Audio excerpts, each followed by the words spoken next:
Hello, welcome back to my channel. ഞാൻ ഈ ധൃതിപ്പെട്ട് ഓടുന്നത് എങ്ങോട്ടാണെന്നറിയോ? സ്പീഡ് കൂട്ടി വെച്ചിട്ടുണ്ട്, എന്നാലും കുറച്ച് ധൃതിയിലാണ് പരിപാടി നടക്കുന്നത്. അതായത് എനിക്ക് 12 മണിക്ക് ഓർഫനേജിൽ പോകണം. ഓർഫനേജിൽ അപ്പോൾ എൻ്റെ അച്ഛനും അവർ കുറച്ച് പേരും കൂടെ ചേർന്നിട്ട് അവരിന്ന് ഓർഫനേജിൽ കുറച്ച് കുട്ടികൾക്ക് ഫുഡ് കൊടുക്കാനായിട്ട് പ്ലാനിങ് ഉണ്ട്. അപ്പോൾ അത് 12 മണിക്ക് സ്റ്റാർട്ട് ചെയ്യുമെന്നാണ് പറഞ്ഞത്. അപ്പം ഞാൻ വീട്ടിൽ പണിയെല്ലാം കൂടെയും കഴിഞ്ഞ് വന്നപ്പോൾ തന്നെ 11:30 അതിനുശേഷം കുളിച്ചിട്ട് അങ്ങോട്ട് പോകാനുള്ള ബെത്തപ്പാടിലാണ്. പിന്നെ തല കുളിക്കണമെന്ന് നമുക്കില്ലാത്തതുകൊണ്ട് ആ ഒരു ടൈം എനിക്ക് ഒഴിവായി കിട്ടി. ഞാൻ ഈ കുർത്തി ഇടുമ്പോൾ എനിക്ക് ഹാങ്ങിങ് കമ്മൽ ഇടാനാണ് ഭയങ്കര ഇഷ്ടം. അങ്ങനെ ഞാൻ അതാണ് ഇട്ടത്. പിന്നെ ഇപ്പോഴാണ് എനിക്ക് മനസ്സിലായത്, നമ്മൾ കെ ബ്യൂട്ടിയുടെ ക്യാമിയോ എന്ന് പറയുന്ന ഒരു ഷെയ്ഡ് നമ്മൾ വാങ്ങിയിട്ടുണ്ടായിരുന്നു. സെയിം കളർ തന്നെയാണ് സ്വിസ് ബ്യൂട്ടിയുടെ ഷെയ്ഡ്, ഞാൻ മറന്നു, അതിൽ നമുക്ക് കിട്ടുന്നത്. മീൻസ് സെയിം കളർ തന്നെയാണ്. ലോങ് ലാസ്റ്റ് ചെയ്യുന്നതിൽ മാത്രമേ ഉള്ളൂ കുറച്ചുകൂടെ ഡിഫറൻസ്. പിന്നെ കെ ബ്യൂട്ടിയുടെ ആകുമ്പം കുറച്ചുകൂടെ ഒരു ഡാർക്ക്നെസ് ഉണ്ടാവും. അങ്ങനെ ഞാനിത് ബോഡി ബാത്ത് ആൻഡ് വർക്ക്സിൻ്റെ ഒരു സ്പ്രേ പെർഫ്യൂമാണ് ഞാൻ യൂസ് ചെയ്യുന്നത്. ഞാൻ പിന്നെ ഫേസിലൊന്നും ഇടണ്ടെന്ന് വിചാരിച്ചാൽ, ആകെപ്പാടെ ഞാൻ ടോണർ മാത്രം ഇട്ടിട്ട് ഇറങ്ങാമെന്ന് വിചാരിച്ചാൽ. പിന്നെ ഈ ടോണർ കഴിയുമ്പോഴത്തേക്ക് നമ്മളാകെ കുറച്ച് കഴിയുമ്പോൾ ആകെ നമ്മൾ വീണ്ടും വിയർത്ത് വല്ലാണ്ട് നേരൊരു മോയ്സ്ചറൈസറൊക്കെ ഇട്ടു. അപ്പം ഞാൻ മാത്രമല്ല, എൻ്റെ ബ്രദേഴ്സും കൂടെ വരുന്നതെന്ന് പറഞ്ഞാൽ അങ്ങനെ അവന്മാരെ വെയിറ്റ് ചെയ്ത് നടു റോഡിൽ ഇങ്ങനെ നിൽക്കുകയാണ് കുറേ. അതായത് 12 മണിയെന്ന് പറഞ്ഞു, ഞാൻ കറക്റ്റ് 12 മണിക്ക് അവിടെ നിന്ന് ഇറങ്ങി. പക്ഷേ അവർ വന്നില്ല. അവന്മാർ വന്നപ്പോഴേക്കും 12:30 കഴിഞ്ഞിരുന്നു.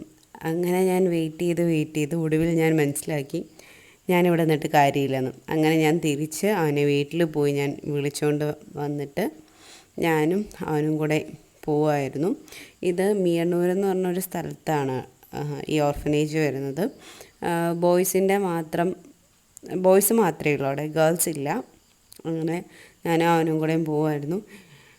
ഈ വണ്ടിയിൽ പോകുമ്പോൾ ഉള്ള പ്രശ്നം പോലെ ഈ മുടി ആകെ പറന്ന്, ഹെൽമെറ്റും കൂടെ വെക്കുന്നതുകൊണ്ട് പിന്നെ ആകെ വല്ലാണ്ടായി.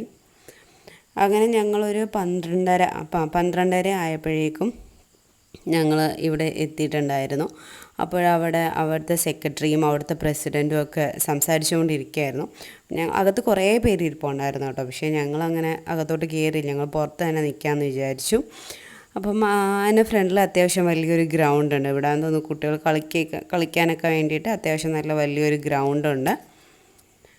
അങ്ങനെ അത്യാവശ്യം നല്ല വലിയൊരു ഗ്രൗണ്ടും പിന്നെ എനിക്ക് കണ്ടിട്ട് ഹോസ്റ്റലിലെ ഫീലിങ്ങൊക്കെ തോന്നി. അപ്പോൾ ഇവിടെ ഗാനമേള ഉണ്ടായിരുന്നു കേട്ടോ. അപ്പം ഞങ്ങൾ പിന്നെ ഗാനമേള കേൾക്കാനായിട്ട് പോയി.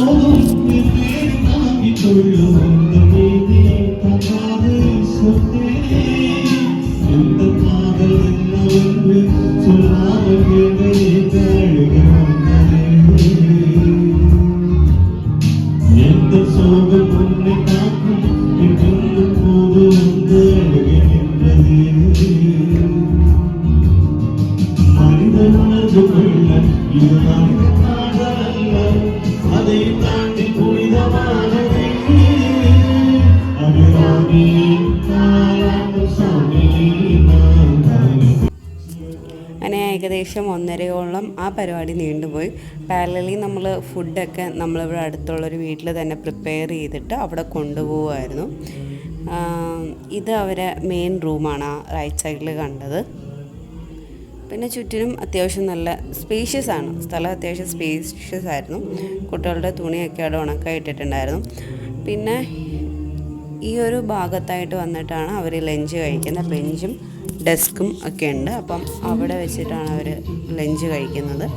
അങ്ങനെ ഇവിടെ ഈ പാട്ടിങ്ങനെ നടക്കുന്നതന്നെ പാരലി നമ്മളവിടെ കുട്ടികളെ കൊണ്ട് ഇരുത്തി ഫുഡ് കൊടുക്കുന്നുണ്ടായിരുന്നു. ഇവിടെ ഏകദേശം 30 കുട്ടികളാണ് കേട്ടോ ഉള്ളത്. 30 കുട്ടികളിൽ 15 കുട്ടികൾ അവർക്ക് വീടും കാര്യങ്ങളൊക്കെ ഉണ്ട്. സോ അവർ വെക്കേഷൻ ടൈമിൽ അവർ പോവും. ബാക്കി 15 കുട്ടികളാണ് കംപ്ലീറ്റ്ലി ഇവിടെ ആശ്രയിച്ച് നിൽക്കുന്നത്. അങ്ങനെ ഫുഡെന്ന് പറയുന്നത് ഫ്രൈഡ് റൈസും ചിക്കൻ കറിയും പിന്നെ ഒരു അച്ചാറും സലാഡും ആയിരുന്നു. അങ്ങനെ കഴിക്കുന്നതിന് മുന്നേ അവർ പ്രാർത്ഥിക്കുന്നത്. അപ്പം ഇവിടെയുള്ള കുറേ കുട്ടികളും കൂടെ അവരുടെ കൂടെ തന്നെ ഇരുന്നാണ് ഫുഡ് കഴിച്ചത്. അപ്പം പ്രാർത്ഥിക്കുന്നുണ്ടായിരുന്നു, കുട്ടികൾ കഴിക്കുന്നതിന് മുന്നേ പ്രാർത്ഥിക്കുന്നുണ്ടായിരുന്നു. അതെനിക്ക് നമ്മൾ പണ്ട് സ്കൂളിലൊക്കെ ചെയ്യാറുണ്ട്, പക്ഷേ വലുതാകും തോറും നമ്മൾ ആ ഒരു ശീലം മറന്നു പോകുന്നുണ്ടായിരുന്നല്ലോ. ആ ഒരു ശീലം എപ്പോഴും എന്താ നമ്മളെ ലൈഫിലോ നമ്മൾ കൊണ്ടുപോകണം എന്ന് ആഗ്രഹിക്കുന്ന ഒരാളാണ് ഞാനും. അങ്ങനെ അവിടെ കുട്ടികൾ എല്ലാവരും കൂടെ അവിടെ നിന്ന് ഫുഡ് കഴിക്കുകയും പാരലി ഇവിടെ പാട്ട് പാടുകയും ചെയ്യുന്നുണ്ടായിരുന്നു. നല്ലതായിരുന്നു, ഭയങ്കര സന്തോഷം തോന്നിയൊരു നിമിഷമായിരുന്നു എന്ന്. അങ്ങനെ ഞാനും അവനും കൂടെ, അവന് നാളെ എക്സാം ഉണ്ടായിരുന്നു, അപ്പം അതിന് വേണ്ടിയിട്ട് ഞങ്ങൾ സെക്കൻഡ് പന്തിയിൽ ഞങ്ങളും ഇരുന്നു. അങ്ങനെ ഫുഡൊക്കെ കഴിച്ചു. പിന്നെ ഞങ്ങളൊരു ലൈം ജ്യൂസ് അടിക്കാമെന്ന് വിചാരിച്ചു, ഫ്രഷായിട്ട് പോകാമല്ലോ എന്ന് വിചാരിച്ചു. ഒരു ലൈം ജ്യൂസൊക്കെ അടിച്ചു. പിന്നെ ഞങ്ങൾ തിരിച്ച് വീട്ടിൽ പോയി. അപ്പോൾ ഇത്രയേ ഉള്ളൂ. നെക്സ്റ്റ് വീഡിയോയിൽ കാണുന്നവരെ ബൈ ബൈ.